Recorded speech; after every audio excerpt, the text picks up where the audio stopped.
மரபு சார்ந்த உணவு முறையும் ஆரோக்கியமான வாழும் எனக்கு கொடுக்கப்பட்ட ஒரு தலைப்பு. இந்த தலைப்பு எவ்வளவு பொருத்தமா இருக்கு அப்படிங்கிறதுக்கான ஒரு சிறிய உதாரணத்தை இந்த இடத்துல நான் சொல்லிக்கிட்டு என்னுடைய உரையை நான் முழுமையா துவங்குறேன். நண்பர்களே, இந்த நிகழ்ச்சி உறுதியானதுக்கு அப்புறம் சமீபத்தில் குடியாத்தம் நகரத்தில் நான் வசிக்கக்கூடிய பகுதிங்கிறதுனால அங்கே ஒரு நிகழ்ச்சியில் பள்ளியில் ஒரு நாட்டு நலப்பணி திட்ட முகாமுக்கு என்னை சிறப்பு விருந்தினராக அழைப்பு கொடுத்துருந்தாங்க. அங்கே ஒரு 40-50 மாணவர்கள் அமர்ந்திருந்தாங்க. அவங்களோட ஒரு கான்வர்சேஷனான ஒரு டாக். அவங்ககிட்ட ஒரே ஒரு கேள்வியை கேட்டேன். அந்த கேள்விக்கு அவர்கள் கொடுத்த பதிலானது இன்னும் என் நெஞ்சை உலுக்கி கொண்டிருக்கிறது என்று சொன்னால் அதற்கான பதில் இந்த மரபு சார்ந்த உணவு முறை சார்ந்த ஒரு வழக்கம், ஒரு விழிப்புணர்வு நம் மக்களிடத்தில் இல்லாமல் போய்விட்டது என்றுதான் நான் சொல்வேன். என்ன கேள்வி என்றால், அந்த ஒரு மாணவர்கிட்ட நான் கேட்டேன், நம்ம வீட்டு வைத்தியமா ஒரு வயிற்று வலி வந்தா என்ன பண்ணுவீங்க அப்படின்னு நான் கேட்டேன். ஒரு 10ஆம் வகுப்பு படித்துக் கொண்டிருக்கக்கூடிய மாணவர்கள் எனக்கு அளித்த பதில் என்ன தெரியுமா? அதோட அவங்களோட சேர்ந்து இந்த கொஞ்சம் பாட்டிமார்களும் உட்கார்ந்து இருந்தாங்க. அவங்களுக்கே அந்த கேள்விக்கு முறையான பதில் தெரியல. ஒரு வீட்டு வைத்தியமா வைத்தியம் இருந்தா என்ன பண்ணுவேன்னு கேட்டேன். ஒரு தம்பி சொன்னாப்ல, 7 குடிப்போம் அப்படின்னாப்ல. நண்பர்களே, இது வேடிக்கையான விஷயம் மட்டுமல்ல, நாம் கொஞ்சம் ஆழ்ந்து சிந்திக்க வேண்டிய செயலும் கூட. எந்த அளவுக்கு பன்னாட்டு வணிகம் நம் பிடியில் மாட்டிக்கொண்டு இருக்கிறோம் என்று இதற்கு ஒரு சிறிய உதாரணமாகவே இதை சொல்லலாம். பன்னாட்டு வணிக நிறுவனங்கள் பெரிய தாக்கத்தை நம் உணவு முறையின் போது ஏற்படுத்திக் கொண்டிருக்கின்றன. அதில் ஏதாச்சும் மாற்று கருத்து இருக்கா? கிடையாது. ஏன் இந்த உணவு முறை? இங்க நிகழ்ச்சி ஏற்பாட்டாளர் வெளியே போயிருக்காரு சார், அதை சார்ந்தவர்கள் இங்க இருப்பாங்கன்னு நினைக்கிறேன். ஒரு சிறிய வேண்டுகோளை வச்சுட்டு என்னோட தொடர்ந்து நான் பேச்ச தொடர்றேன். இந்த மேடையில் அமர்ந்திருக்கவங்களுக்கு சிற்றுண்டியை கொடுத்தாங்க. எனக்கு ஒரு சின்ன அதிருப்தி. அதில் மரபு சார்ந்த உணவு முறை பத்தி பேச வந்திருக்கேன். எனக்கு அடிமனையிலிருந்து வாங்கி வந்த கேக்கு கொடுத்தாங்கிறது ரொம்ப வருத்தமா இருக்கு. நிச்சயம் அடுத்த முறையாவது நான் அவர்களிடம் வேண்டி கேட்டுக்கொள்கிறேன், நம் மரபு சார்ந்த உணவுகளை மேடையில் இருக்கவங்களுக்கு இந்த நிகழ்ச்சி முடிய 10 நாள் நிகழ்ச்சி நடக்குதுன்னா அந்த 10 நாளும் மரபு சார்ந்த உணவுகளை கொடுங்க. அது என்னென்ன உணவு நான் பட்டியல் எடுப்பேன். ஏனென்றால் இந்த மாற்றத்தை நம்மிடம் இருந்துதான் துவங்க வேண்டும். இந்த மாற்றம் நம் தலைமுறைக்கானது மட்டுமல்ல, நம் அடுத்த தலைமுறையின் ஆரோக்கியத்திற்கும் வித்திட வேண்டும், இல்லையா? இன்னைக்கு எங்க பார்த்தாலும் வியாதிகள், நோய்கள் ரொம்ப அதிகமாயிடுச்சு. இதற்காகவா நாம் தமிழ் முன்னோர்களும் தமிழ் சமூகமும் பெரும் துயரத்தில் பெரிய கஷ்டப்பட்டு நம்ம அடுத்த தலைமுறை நல்லா வாழணுங்கிறதுக்காக எவ்வளவு விதைகளை இங்க வித்திட்டு போயிருக்காங்க. நம்ம இன்னைக்கு என்ன சாப்பிடுறோம் அப்படிங்கறது தெரிஞ்சுக்கிறதுக்கு முன்னாடி உங்களை எல்லாரையும் ஒரு 1000 வருடம் முன்னாடி நம்ம முன்னோர்கள் என்ன சாப்பிட்டாங்கிறத தெரிஞ்சுக்க வைக்க போறோம். போலாமா? நம்ம இன்னைக்கு சாப்பிடுற இட்லி இல்லையா, நிறைய பேருக்கு தெரியும். ஆக சிறந்த உணவு இட்லி அப்படின்னு நிறைய பத்திரிகைகள்ல வந்திருக்கு, நிறைய பேச்சுகள்ல நீங்க பார்த்திருப்பீங்க, நிறைய யூடியூப்ல இன்ஸ்டாகிராம்ல பார்த்திருப்பீங்க. அந்த இட்லியோடைய துவக்கம் எங்க இருந்தது? நிறைய பண்பாட்டு நூல்கள், தமிழ் நாகரிக நூல்கள், தமிழர்களுடைய நாகரிக நூல்கள், இது எல்லாத்தையும் புரட்டி பார்க்க வேண்டிய கட்டாயத்தில் இன்று நாம் இருக்கின்றோம். சங்க காலத்துல நம்ம தமிழர்கள் சாப்பிட்ட உணவு என்ன? சங்க காலத்தில் அவர்கள் சாப்பிட்ட உணவு என்ன அப்படின்னா வரகரிசி, திணை அரிசி. இது எல்லாமே ஏடுகளில் இருக்கிறது, நானாவே பேசுறது இல்லை. இது எல்லாமே ஏடுகள்ல நூல்கள்ல இருக்கக்கூடிய விஷயம். வரகு, திணை சாப்பிட்டாங்க. நெய், புளி, கீரை, மிளகு அதிகம் சேர்த்துக்கிட்டாங்க உணவுல. இது எல்லாமே சங்க கால உணவுகள். அவர்களுக்கு பெருசா சங்க கால தமிழர்களுடைய நூல்கள்ல பெருசா அரிசியை பத்தின குறிப்புகள்லாம் கிடையாது. சரிங்க, அப்ப இட்லி எப்ப சாப்பிட்டோம் இல்லையா? இன்னைக்கு அதிகம் பயன்படுத்தக்கூடிய உணவு இட்லி. அந்த இட்லியை எப்ப சாப்பிட்டோம் அப்படின்னா விஜயநகர பேரரசு காலத்துல தான் இட்லி நம்ம கிட்ட இருந்து துவங்குது. எல்லாருக்கும் தெரியும், நிறைய ஆட்சி மன்னர்கள் இங்க வந்திருக்காங்க. இந்த விஜயநகர பேரரசு காலத்துல நமக்கு அறிமுகமாக உணவு என்னன்னு பாத்தீங்கன்னா இந்த இட்லி, தோசை, அதிரசம். இந்த 3 உணவு நமக்கு அறிமுகமா இருக்கு. அதை சார்ந்த பதிவுகள் நம்மளுடைய நூல்கள்ல இருக்கு. அதற்கு முன்னாடி விஜயநகர பேரரசு காலத்துக்கு முன்னாடி சோழர் காலத்துல என்ன உணவு சாப்பிட்டோம் தெரியுமா? அக்கார வடிசல் சொல்லக்கூடிய ஒரு உணவு, அக்கார வடிசல், கும்மாயம்னு சொல்லக்கூடிய 2 வகையான உணவுகள் தான் அதிகமா சோழர் கால புத்தகங்கள்ல ஏடுகள்ல கிடைக்குது. அக்கார வடிசல்னா என்ன? சக்கரை பொங்கல். தெளிவா சொல்றாரு, ஐயாக்கு ஒரு முறை கை தட்டலாமே. சக்கரை பொங்கல். இன்னைக்கு நம்ம சொல்ற சக்கரை பொங்கல்ங்கிறது அக்கார வடிசல், அந்த காலத்துல தமிழ்ல நம்ம சொன்னது. கும்மாயம் தெரியுமா? கும்மாயம் அப்படிங்கிறது எத்தனை பேருக்கு தெரியும்? சொல்லுங்க, கும்மாயம்னா என்ன? கும்மாயம்ங்கிறது ஒரு உணவு, இனிப்பு உணவு.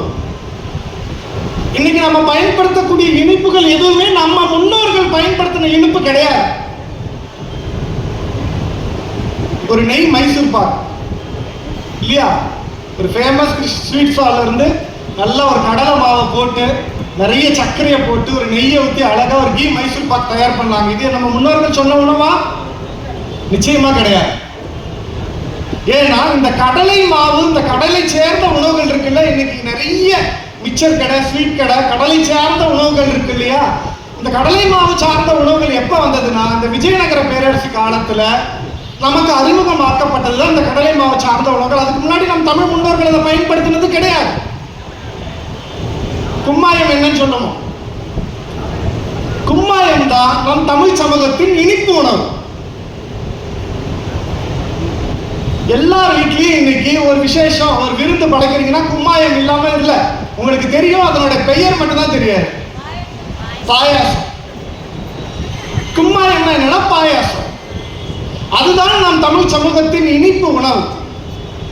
நண்பர்களே, நம் தமிழ் சமூகம் மிக நீண்ட நெடிய வரலாற்றை கொண்டது, லேசானது கிடையாது.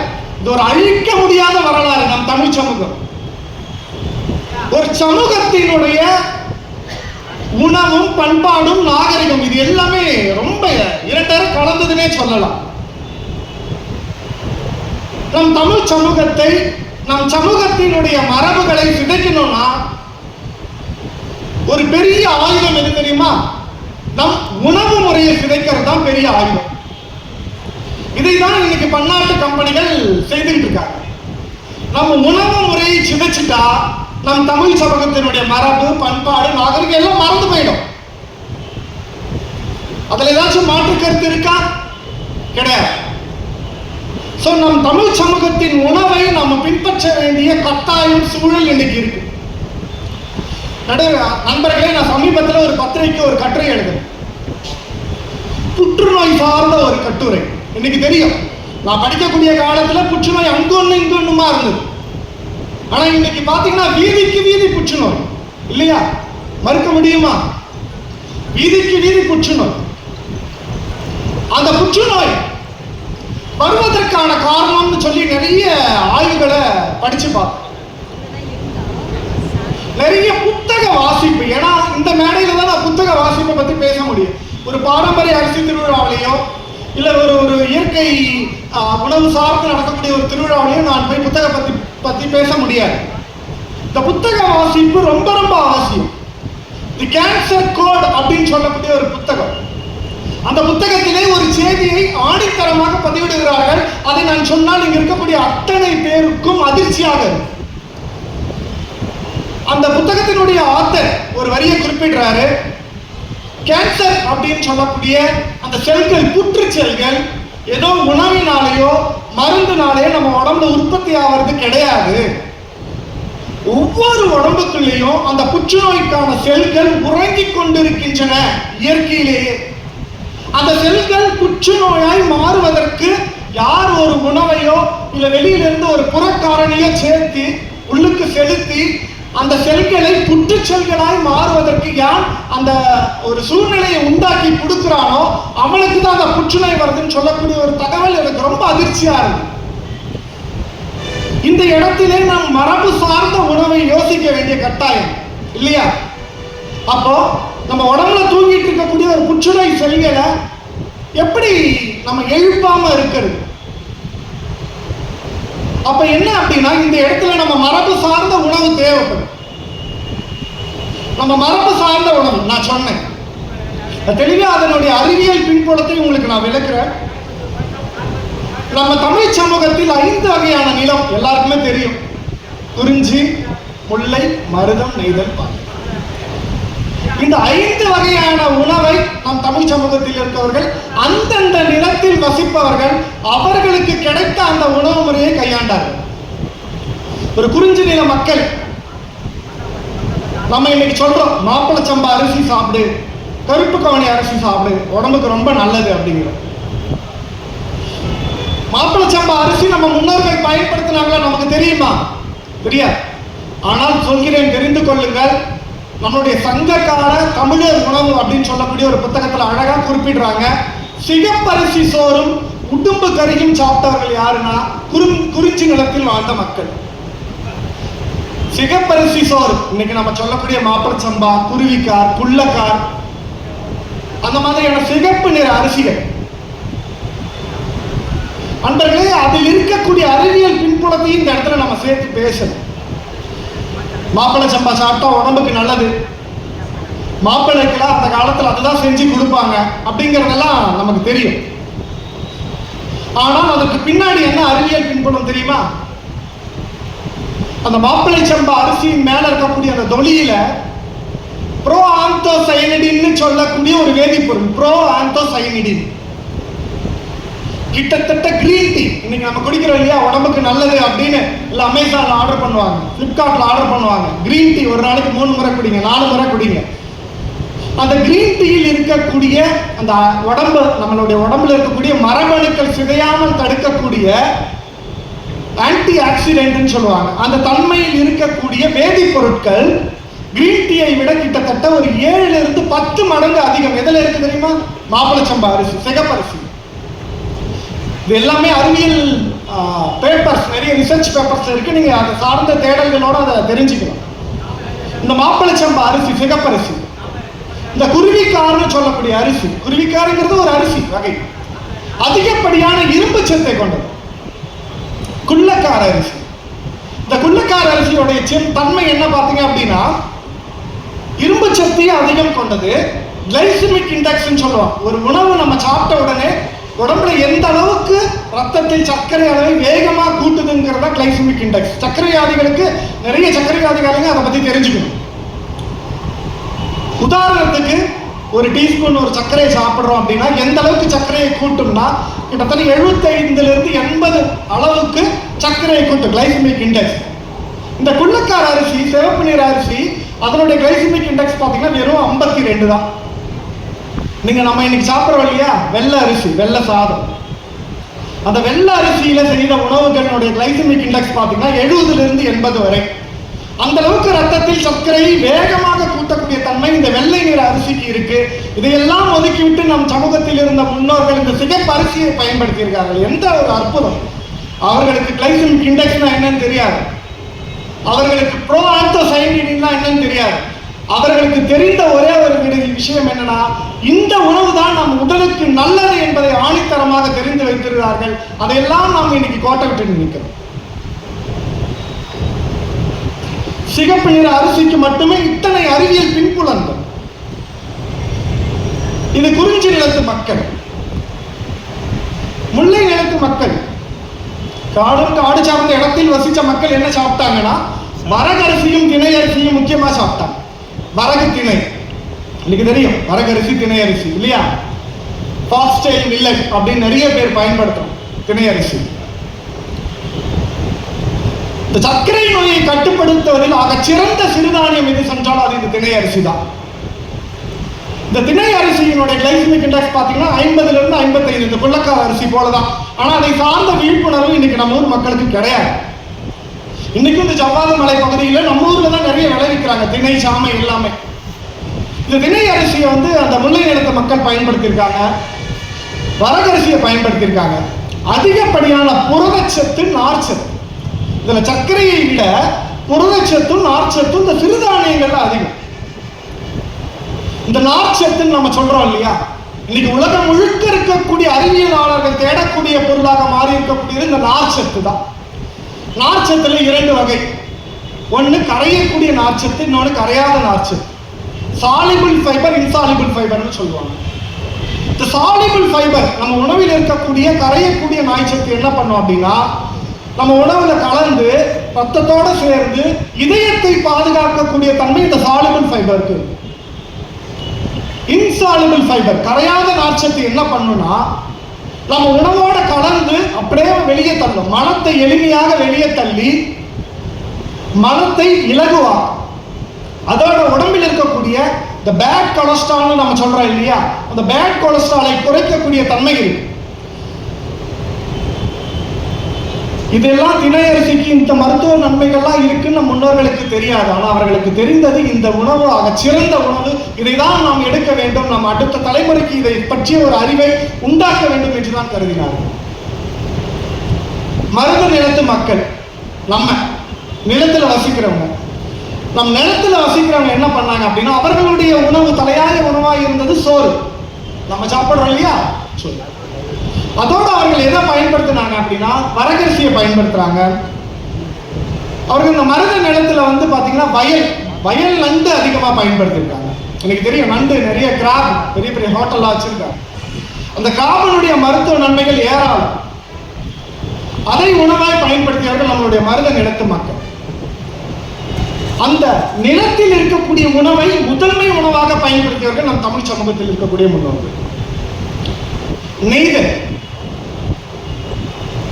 கடலும் கடல் சார்ந்த இடமும் சொல்லு. கடல்ல என்ன கிடைக்கும்? மீன், கருவாடு, இந்த மாதிரியான உணவு அதிகமா பயன்படுத்தினாங்க.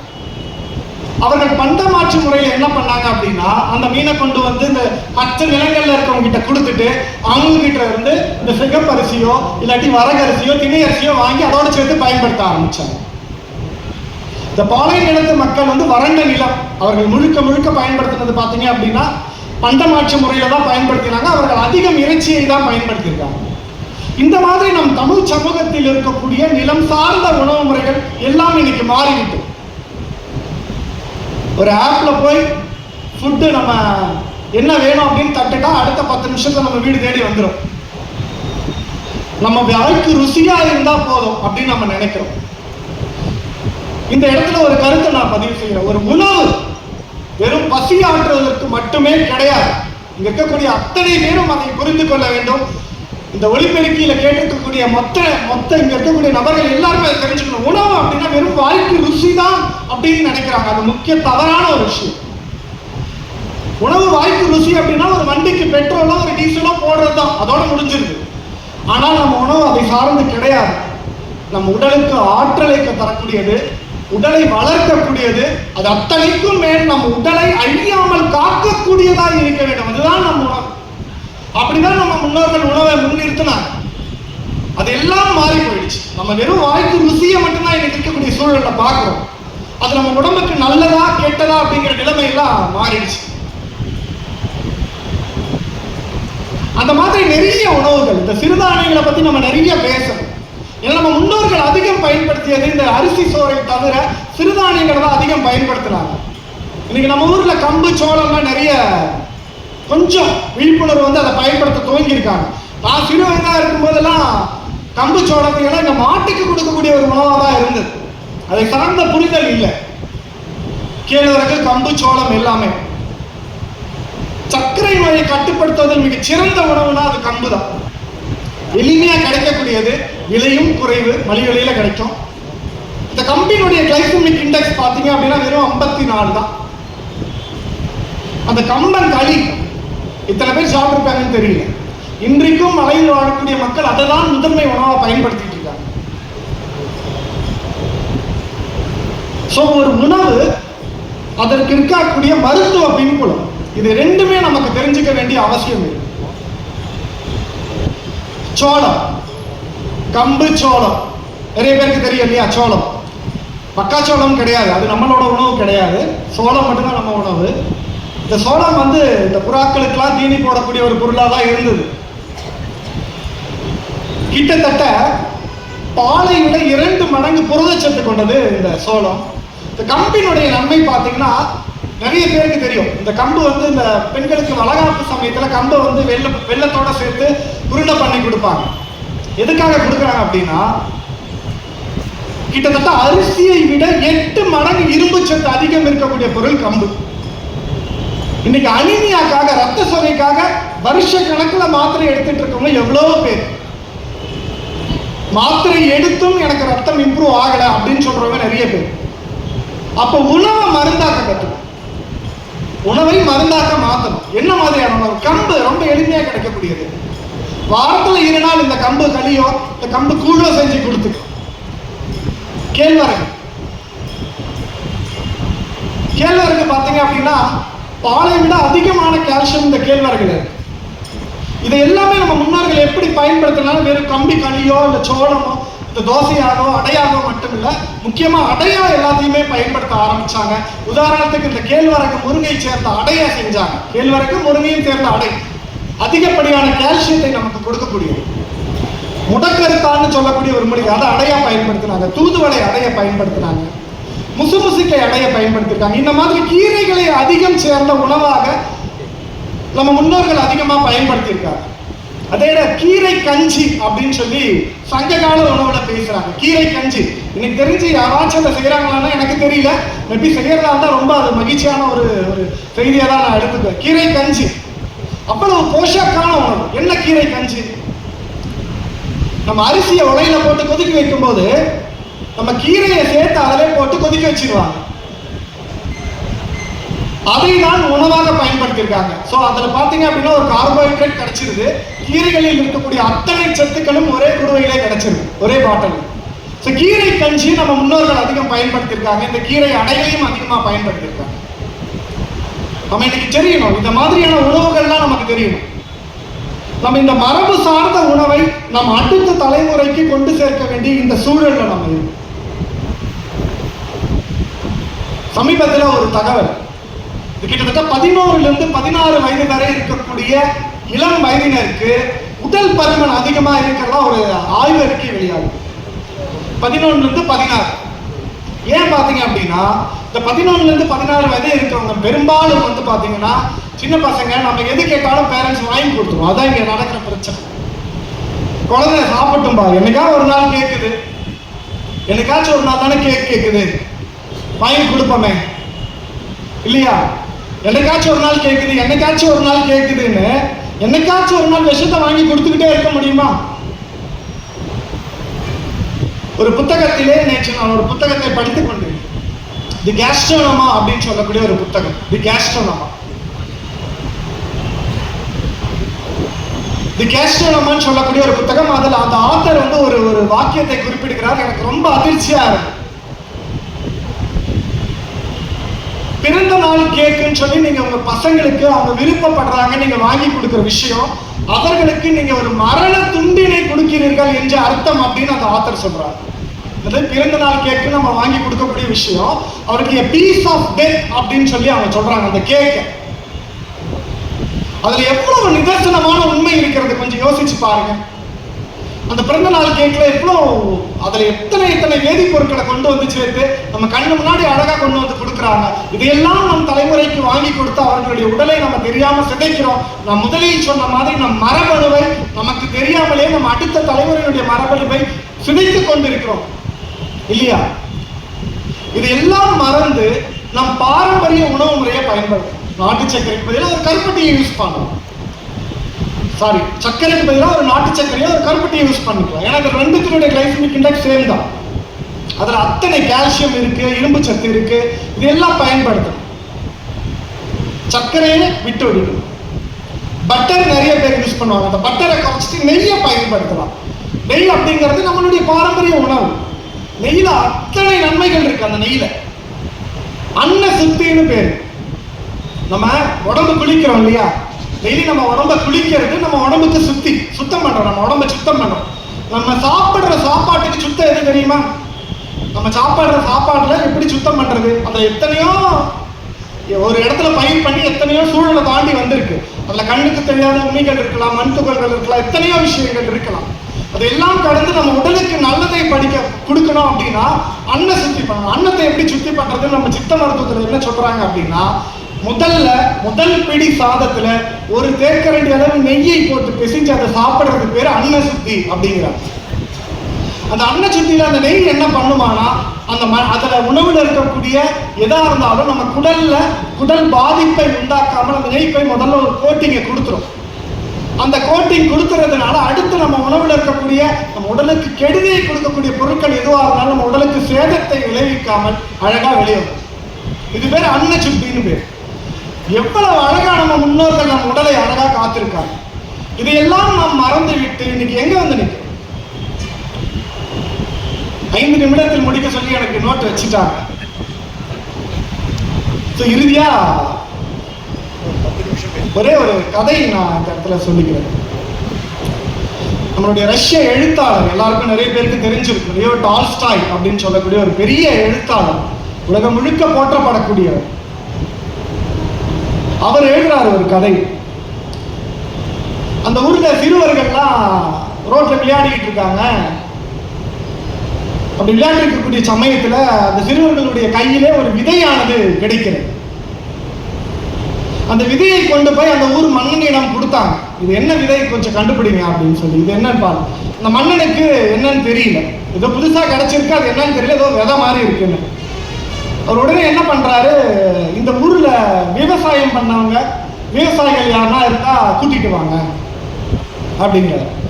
ஒருத்தவர் என்ன பண்றாரு, ரொம்ப தள்ளாடிக்கிட்டு, கண்ணு சரியா அவருக்கு தெரியல, மிசுன்னு ஒரு மாதிரி கண்ணா இருக்கு. அவர்கிட்ட அந்த விதையை கொடுக்குறாங்க. அப்படியே தடவி பார்த்துட்டு அவர் சொல்றாரு, இது எனக்கு தெரியலீங்க, நான் பயிர் பண்ணது கிடையாது, ஒருவேளை எங்க அப்பா கிட்ட வேணா அதை கேட்டு பாருங்க அப்படின்னு சொல்லி சொல்றாரு. சரின்னு அவங்க அப்பாவை கூட்டிட்டு வர சொல்றாங்க. அவர் கொஞ்சம் உடம்பு பரவாயில்லாம நடந்து வர்றாரு, கால் தாங்கி நடந்து வர்றாரு. ஐயா, இது என்ன விதை, நீங்க கண்டுபிடிக்க முடியுமா, இதை பத்தின எதனா ஒரு துப்பு கிடைச்சா சொல்லுங்கன்றாரு. அவர் இதை பார்த்துட்டு, நானும் என்னோட காலத்துல இதை நான் பயிர் பண்ணல, ஒருவேளை எங்க அப்பா கிட்ட கேட்டா அது தெரியும், அது நீங்க அவர்கிட்ட வேணா கேளுங்கன்றாரு. சரின்னு பேரன்ல ஆரம்பிச்சு அப்பா, அடுத்து தாத்தா கிட்ட போது அந்த வேலை, தாத்தா கூப்பிடுங்க அப்படின்றாரு. அவர் பாத்தீங்கன்னா நல்லா கையை வீசிட்டு திடகாத்திரமா கிளம்பி வந்து நிக்கிறாரு மன்னர் முன்னாடி. ஐயா, இந்த விதை உங்களுக்கு தெரியுமா அப்படிங்கிறாரு. தெரியுங்க அப்படின்னு. இது என்னதுங்க ஐயா? இது நான் தாங்க பயிர் பண்ண, எங்க காலத்துல பயிர் பண்ண விதை தான், இது உணவுக்காக பயன்படுத்துற விதை தான், அது ஒன்றும் பிரச்சனை இல்லை, இதை நம்ம சாப்பிடலாம் அப்படின்னு சொன்ன உடனே அவர் மன்னருக்கு பெரிய ஆச்சரியம். 2 ஆச்சரியம். ஒன்று விதையை கண்டுபிடிச்சது ஒரு ஆச்சரியம், இன்னொரு ஆச்சரியம் பேரன் கண் பார்வை தெரியாம தடுமாறிட்டு வரான், புள்ள கால் நடக்க முடியாம தாங்கி வராரு, நீங்க மட்டும் எப்படி நல்லா திடகாத்திரமா இருக்கீங்க அப்படின்னு கேட்டார் வயசான முதியவர். அவர் சொல்கிறார் ஒரு வார்த்தை, மன்னரே, நாங்கள் இயற்கையோடு இணைந்து வாழ்ந்தோம், இயற்கை விவசாயத்தோடு இணைந்தோம், இயற்கைக்கு நாங்கள் நல்லது செஞ்சோம், இயற்கை எங்களுக்கு நல்லது செஞ்சுச்சு, அதனால்தான் நாங்கள் இன்றும் ஆரோக்கியமாக இருக்கிறோம் என்று ஒரு பெரிய ஒரு கருத்தினை அந்த இடத்துல சொல்றாரு. மன்னனுக்கு பெரிய ஆச்சரியமாக இருந்தது. இதில் எந்த அளவுக்கு நிதர்சனமான உண்மை, இந்த நிலைமையில் தான் நாம் இன்று இருக்கிறோம். நம் பேர பிள்ளைகள், நம்மளுடைய அடுத்த தலைமுறை பாதிக்கப்படக்கூடும். ஆனால் நம்ம முன்னோர்கள் எந்த அளவுக்கு வாழ்ந்திருக்காங்க, அதை கொண்டு வந்து அடுத்த தலைமுறை நலன் காக்க நம்ம நிற்க வேணும் அப்படிங்கிறத நான் இந்த இடத்துல பதிவு செஞ்சுக்கிறேன். இறுதியாக ஒரே ஒரு விஷயம், நம் யாரையும் குறை சொல்ல முடியாது. நம் மரபு சார்ந்த உணவுகள் இன்னும் ஏறாலும், அதை பத்தி பேசினா அறிவியல் பூர்வமா நானே நிறைய பேசுவேன். ஒவ்வொரு கருப்பு கவனினா அதுல இருக்கக்கூடிய வேதிப்பொருள் என்ன, அது நம்ம உடம்புக்குள்ள போய் எந்த அளவுக்கு மருத்துவ நன்மைகளை கொடுக்குங்கிறத பத்தியுமே நான் 1/2 மணி நேரம் இந்த இடத்துல பேச முடியும். அந்த மாதிரி ஒவ்வொரு அரிசி, மூட்டு வலிக்கா கருங்குருவை அரிசி, அதுக்கு பின்னாடி இருக்கக்கூடிய அறிவியல் பின்புலம் என்ன, குல்வக்கார் சொன்னோம், குருவிக்கார் சொன்னோம், மாப்பிள சம்பா சொன்னோம். இந்த மாதிரி கிட்டத்தட்ட 2 லட்சம் வகையான அரிசிகள் நம்ம முன்னோர்கள் பயன்படுத்தி இருக்காங்க. இந்த இப்ப கிடையாது, இது வந்து மொஹஞ்சதாரோ ஹரப்பா நாகரிகத்தில் துவங்கிய இந்த ஒரு இது. அந்த காலத்திலே இந்த அரிசிகள் எல்லாமே பயன்படுத்தியிருக்காங்க, சிறுதானியங்கள் அதிகம் பயன்படுத்தியிருக்காங்க. அதையெல்லாம் நாம் விட்டு வச்சு இந்த வெள்ளை பொருட்களுக்கு மாறி இன்னைக்கு நோய்களுக்கு அடிமைப்பட்டு கொண்டு கிடக்கின்றோம். அதனால் உணவு வணிகமாகிவிட்டது, உணவு வணிகமாகிவிட்டது. அறமும் இல்லை, அக்கறமும் இல்லை, அக்கறையும் கிடையாது. ஒரு பொருளை நம்ம கொடுக்குறோம் அப்படின்னா, இப்ப என்கிட்ட ஒரு பொருளை நான் கொடுக்குறேன்னா அதில் அறம் இருக்கணும், அக்கறை இருக்கணும். இது ரெண்டுமே இல்லாத சூழலில் இன்று நாம் வாழ்ந்து கொண்டிருக்கின்றோம். இதையெல்லாம் கடந்து நம்மையும் நம் அடுத்த தலைமுறையும் காக்க வேண்டும் என்றால் நாம் மரபு சார்ந்த உணவை மீட்டெடுத்து அதை பயன்படுத்த துவங்கினால் மட்டுமே நாம் நெடுநாள் வாழ முடியும், ஆரோக்கியமான வாழ்க்கையை நீட்டிக்க முடியும் என்று கூறிக்கொண்டு எனக்கு வாய்ப்பளித்த மாவட்ட நிர்வாகத்திற்கு நன்றி கூறி விடைபெறுகிறேன். நன்றி, வணக்கம்.